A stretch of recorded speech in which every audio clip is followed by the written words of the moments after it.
Stay tuned. Ahead, I'll talk with Adam Gopnik about all that happiness is, some words on what matters. It's an expanded essay about the pursuit of happiness and what truly brings us lasting joy. Hi, I'm Dan Skinner, and this is Some Books Considered. Adam Gopnik is the author of numerous best-selling books, including Paris to the Moon, and since 1986, he's been a staff writer at The New Yorker. He joins us to talk about all that happiness is. Adam, welcome to Some Books Considered. It's a pleasure to meet you, Dan. Good to be with you. Well, this is an expanded essay in book form, and what was the inspiration behind it? That's a nice expression, expanded essay. Elongated essay is another way of putting it. It came from two sort of immediate sources. One was that I had given a commencement address at my own alma mater, McGill University in Montreal, outlining these ideas a couple of years ago.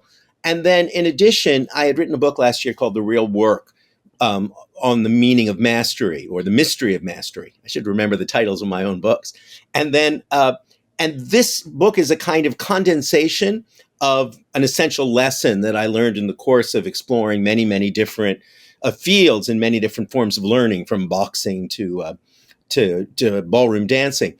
And basically what I wanted to say in this book was to share an insight that I'd had when I was bringing up my kids that was really vital for me. And that is that there are two seemingly similar but radically different things that we pursue in life when we pursue happiness. One is what I call achievement, meaning all the outer directed tasks that we're given: get the next grade, get into the select college, goes on in our adult life, get the promotion, get more money, all of those good and wholesome things.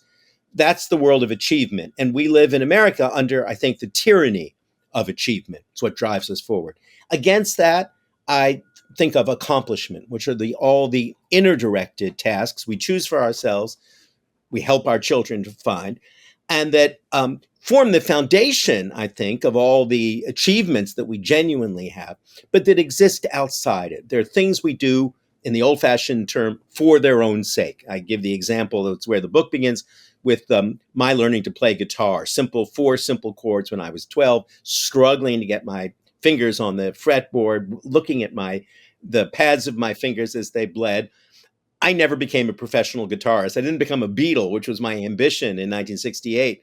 But I feel that everything I've been able to accomplish and achieve ever since rests on the foundation of that lesson in the power of perseverance and self-delight. There's the book in a nutshell. Well, let's go back to that example. When you were 12 years old, you're trying to learn the guitar, and it's an accomplishment that you're doing as opposed to, an achievement, which is something different, as you've pointed out. And so you say that the first principle of happiness is that absorption in something outside yourself. So tell us more about what you mean by that. Exactly. I begin the book with the thought that the pursuit of happiness is guaranteed for us in the Declaration of Independence. What is happiness? Obviously, that's the question. I don't think it's some, superior sensation we get when we eat a white truffle or when we dive into a cool ocean. Wonderful though those sensations are, but they're not really what we mean by happiness. When happiness, we mean a kind of a steady state, and it's a steady state of absorption. It's exactly all those moments, which I think everybody who's got any good fortune in life at all knows. When you you find yourself by losing yourself. You turn to that guitar, and 2 hours later, you look over and say, "Oh my God, I've been doing this for that time." I sometimes can still achieve it with my writing, which is my vocation. You're not fully conscious of the fact that you're writing. Every mystic or meditator will tell you that's the place you want to get to, the place of conscious unconsciousness, the place where you're not thinking about things, but you're just living, inhabiting them. That's what I mean by absorption. And I think it's pretty much the most reliable place where happiness resides. And people often refer to that as like being in the zone or being in the flow, and time just flies by because you're so engaged in it. Another thing you talk about in the book is ambition, and ambition can be a good thing, but it depends on what kind of ambition we're talking about. Yeah, I'm a hugely ambitious person. And when I was writing this extended essay, I tried to be self-conscious and say to myself, are these pieties that I'm offering, or are these things that I genuinely inhabit in my own life? And I'm an ambitious person, but I also know that in my own experience, the things that have given my ambition the greatest satisfaction are things that in some sense begin for their own sake, out of a sheer love for the material. The best writing I've ever done has always come about not because I'm scheming to write a successful book or a successful essay, but because I've stopped scheming and I'm simply trying to record, bear witness to my own experience. That's what I mean by the way in which accomplishment feeds genuine ambition. And I think anybody who feels that way, who has those experiences, knows it. Watching the NBA championship last night, right? Those guys are wildly paid, if only we could be. They're there as professionals, but it's perfectly apparent that they seek out, the ones who are really good at it, do it, if not for its own sake, but because they are totally invested in being good at it. Michael Jordan would have been Michael Jordan if you paid him a nickel. And I think that that's the sense in which accomplishment feeds our genuine ambition in a way that achievement doesn't. I'm talking with Adam Gopnik about all that happiness is, some words on what matters, and our conversation continues in a moment. If you appreciate this discussion, please subscribe, like, and click on the bell so you'll know when I post new interviews. And thank you. Another life lesson that you shared is the age of 22.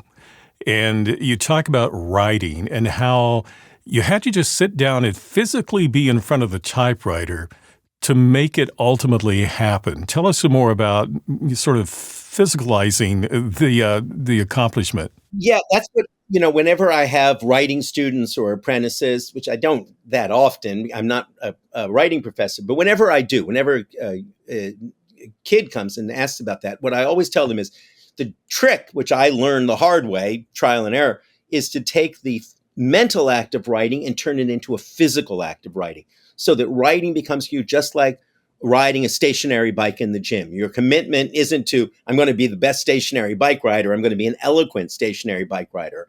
I'm just going to be on this bike for however long it is. With writing, reliably 4 hours. If you do 4 hours a day, and you can do them as I did when I had a full-time job, 2 in the morning and 2 at night. If you give 4 hours a day to writing, you can't lose. That's kind of the outer limit of what we can do creatively.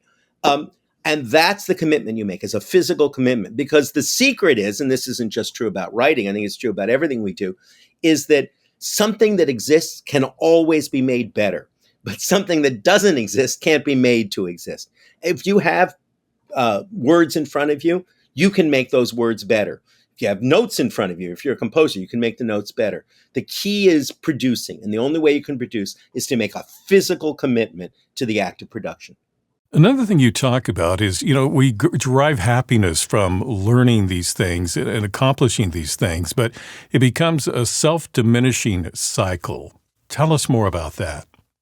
Yeah, it's one of the oddities I've noted in my own passage through life, is that the better we get at something, the less of that internal sense of absorption and flow it provides for us. It's a paradox of accomplishment.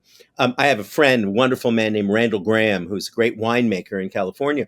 And whenever you taste Randall's wine with Randall, you see his face starts off positive.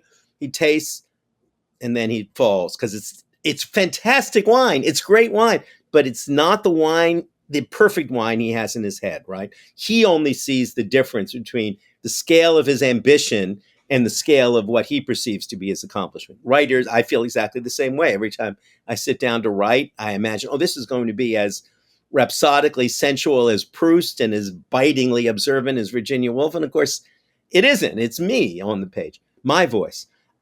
So I think that that's a built in. And the good news is that one of the most powerful ways that you can escape that cycle of self-frustration, if you like, is to take on a secondary passion.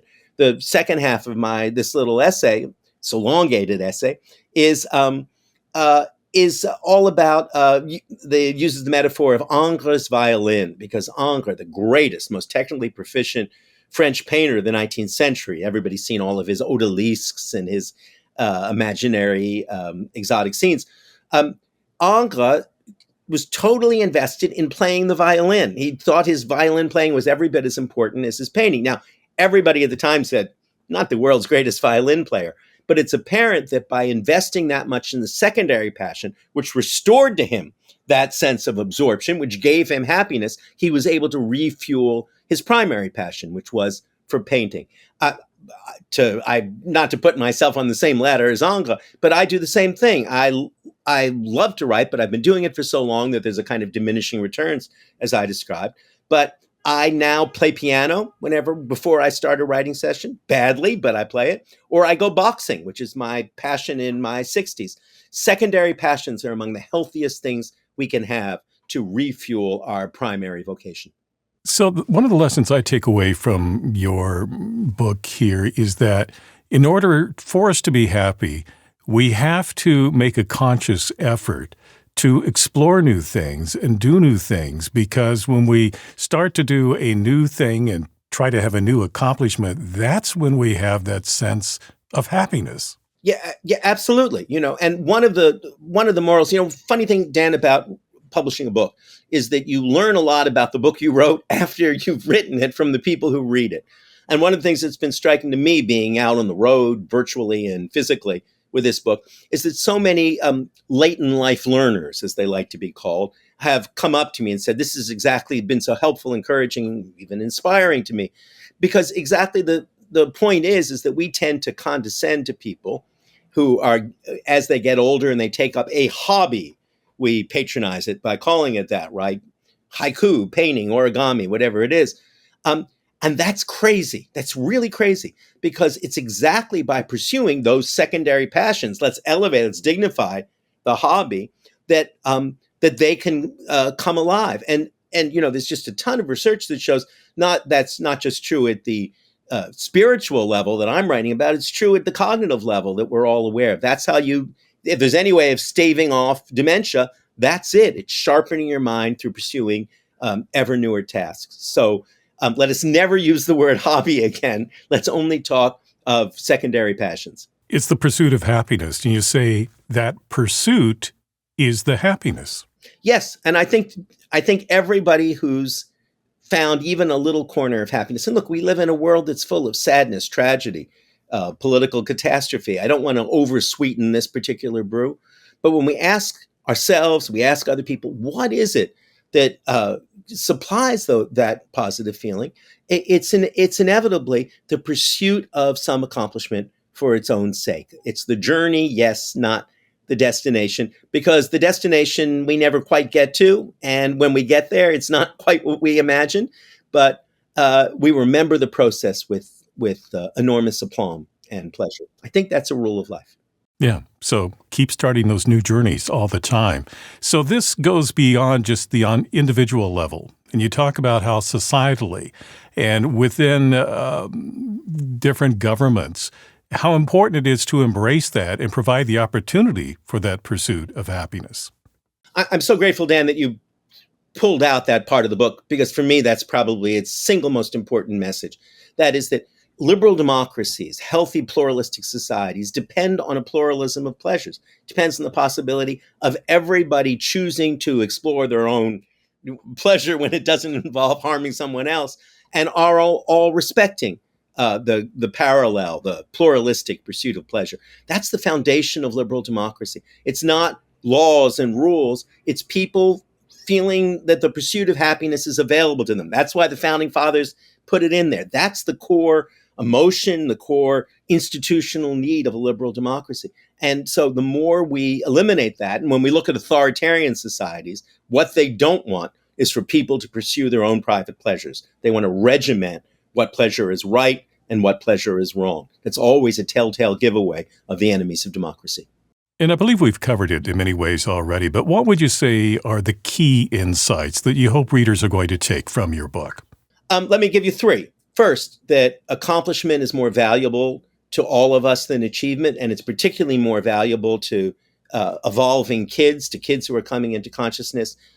Emphasize what your kids are pursuing as accomplishments. Tone down, if you can, the pursuit of achievement in their lives. They'll be better off, and you'll be better off. Second, as I said, pursue a secondary passion throughout your life. Let it change, let it grow. It won't impinge on your primary vocation and will only enrich it. And thirdly, exactly as I said, don't think the reason that the founding fathers, those great liberal democratic visionaries, put the pursuit of pleasure, pursuit of happiness into our founding documents is because they understood that the pursuit of happiness and the construction of a just society are intricately and intimately linked. Those are my 3 takeaways from the book. Well, to learn more, the book is All That Happiness Is, Some Words on What Matters by Adam Gopnik. Adam, thank you for talking with me today. Delighted to do it, Dan. Thank you. If you'd like to purchase All That Happiness Is, I've placed a link for you in the description below. And if you'd like to see more videos about books and their authors on a wide variety of topics, be sure to subscribe, like, and click on the bell to be notified about future programs. I'm Dan Skinner. Thank you for watching this edition of Some Books Considered.